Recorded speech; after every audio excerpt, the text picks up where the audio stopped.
Hey everyone, Brian here. In this video I want to show you this car here. This is a 2019. This is a Honda Civic and this is a diesel, what's called Smart Plus model. In this video I'm going to try and run through the features on the outside and the inside of the car. Sorry, it's a bit windy as usual, and basically by the end of the video you'll have a better idea of what this car is all about. These are getting a little bit scarce now. Diesel Civics, they don't make them brand new, so these are some of the last chances to get kind of nice low mileage diesel ones. If anyone's doing a lot of mileage and they want a nice cruiser, then these are definitely worth considering. This one's a real nice one because it's got low mileage. We actually know this car really well. Back in 2019 we had two Honda Civics on our fleet at the same time. Both of them are red, both of them are Smart Plus. One was manual, one was automatic.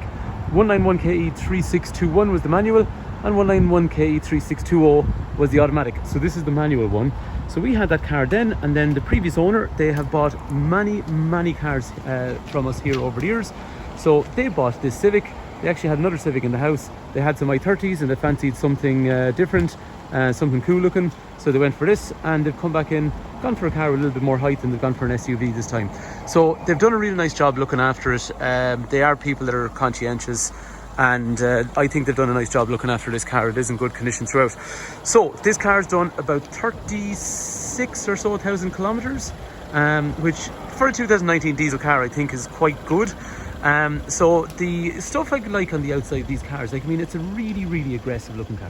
The person that's buying this car, they want something that looks, by the way, I'm totally conscientious of the big Hyundai #1 in the background of a Honda advert, but anyway, what can I do? That's where we work. We've got all sorts of brands here. So this is cool looking. Like, so again, actually taking Hyundai into account, the i30 is a brilliant car, but the Civic is something that you buy if you want something that's a little bit different than all the other stuff that's on the road. I think this is a really nice looking vehicle. Stuff I like in the front. So in this one, you've got all black on the front of the grille. So black here, black on the wheels. They're nice diamond cut finishes. They're shiny and reflective. Black on the windows, black on the taillights over here, black on these grills after that, black on this bottom spoiler, red up high. By the way, that's really practical. Air comes down off the back, down this spoiler, down along here and out through the back in the most aerodynamic way possible. However, they normally come from the factory with a big chrome strip along here. It makes no sense to me why it's there.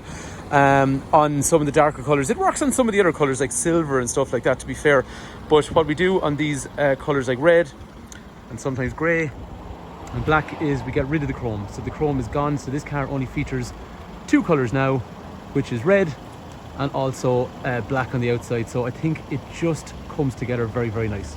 The headlights in the car are automated, so they come on themselves at night time, but they also are controllable from the key, and then the key also has a couple of other kind of cool tricks. So you can open the windows, and similarly then you can lock the windows and also retract those wing mirrors as well.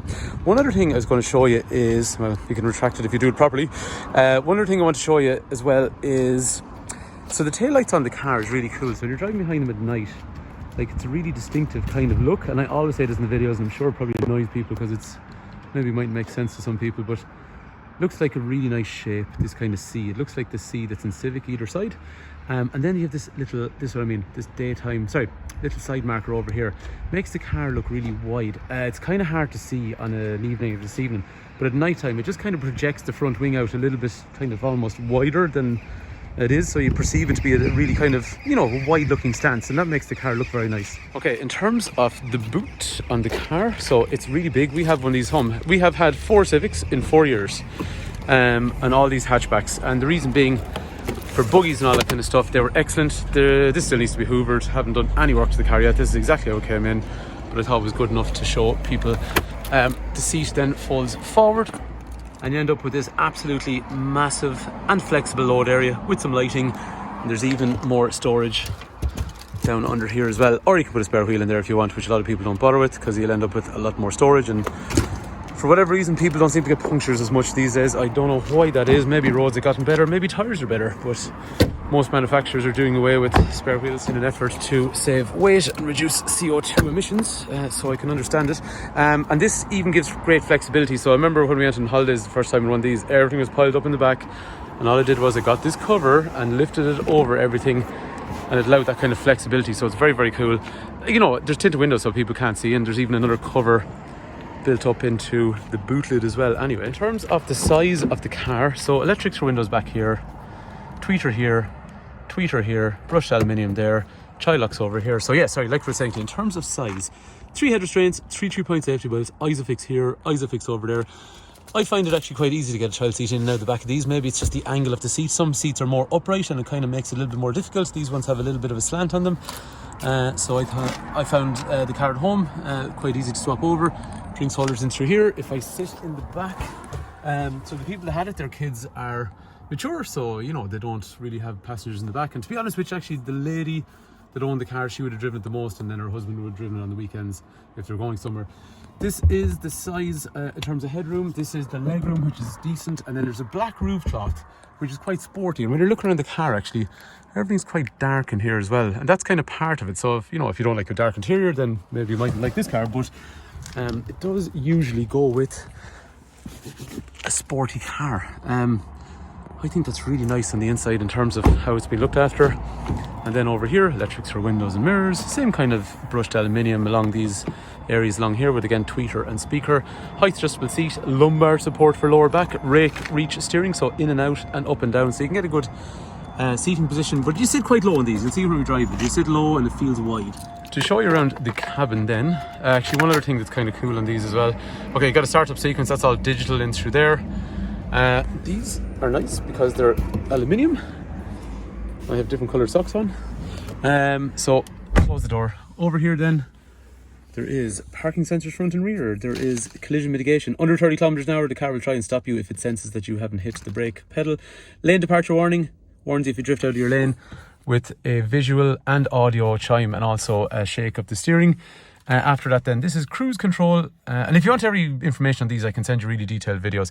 Cruise control with a speed limiter. So what you can do is you can set the cruise control. You can say, how far do I want to stay behind the car in front of me? Or you can have lane keep. So we saw already there was a lane departure to warn you if you drift out of your lane, and then there's an active lane keep, which we can turn on, which guides you and keeps you dead center on the road. And then if we want, we can have a speed limiter, or we can have a speed limiter that has a little speed sign on it. So it'll detect what your current speed is. And then over here, it'll actually limit your speed when you drive into an area going from an 80 into a 50. It's actually going to help you stay within the speed limits, which is pretty cool. Automatic wipers, automatic lights. Over here then is trip information, average speed, fuel efficiency, how much fuel is left in the car. Radio, audio, all that kind of stuff can be toggled in through there. Bluetooth along through here.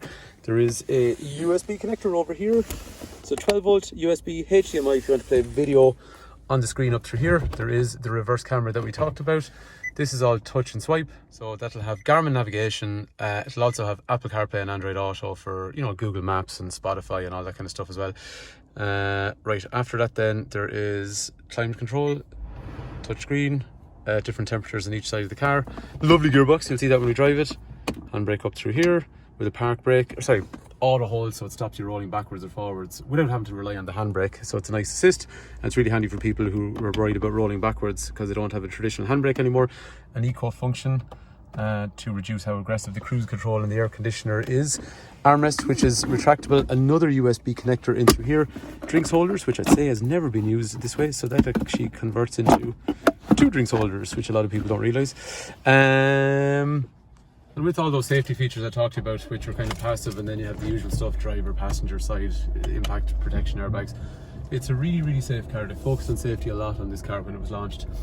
Anyway, if you're looking for a car that's a really nice cruiser with a high level of equipment, these are worth considering. We'll go for a quick drive just to show you how it drives. It's sort of a bit of an all-rounder, so like they cruise on a motorway quite comfortably, so it kind of reminds me almost of the older Accord, like the 09, 08, 07, that kind of shape Accord.